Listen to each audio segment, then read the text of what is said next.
नमस्कार मित्रांनो, संपूर्ण महाराष्ट्रासाठी आत्ताच्या क्षणाच्या सर्वात मोठ्या आणि महत्त्वाच्या ठळक बातम्या. राज्यात धडाकेबाज निर्णय. आजपासून सर्वांना खुशखबर. 14 ऑक्टोबर मंगळवार. काही मिनिटांपूर्वीच्या या बातम्या आहे. रोज ताज्या बातम्या मिळविण्यासाठी व्हिडिओ लाईक करा, चॅनल सबस्क्राईब करा. पहिली मोठी महत्त्वाची बातमी बघा.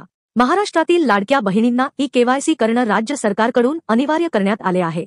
ई-केवायसी पूर्ण केली नाही तर प्रति महिना दिले जाणारे 1500 रुपयांचे मानधन रद्द करण्यात येईल असे जाहीर करण्यात आले.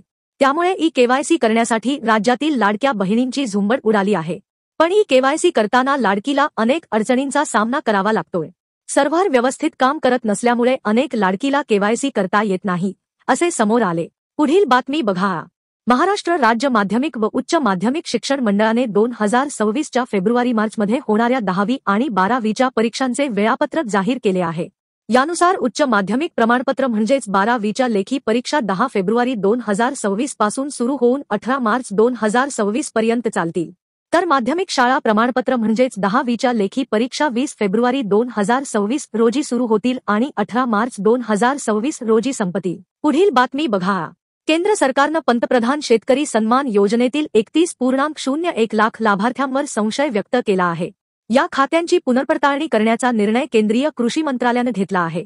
त्यानुसार मंत्रालयानं राज्यांना पत्र पाठवलं असून या खात्यांचे व्हेरिफिकेशन करण्याचे आदेश देण्यात आले आहेत.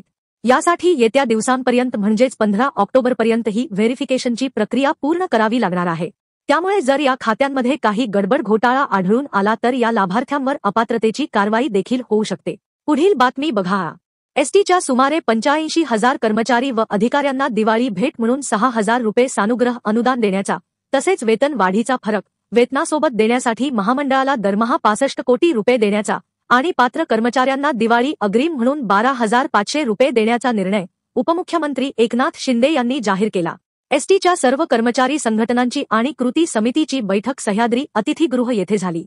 त्यावेळी उपमुख्यमंत्री एकनाथ शिंदे बोलत होते.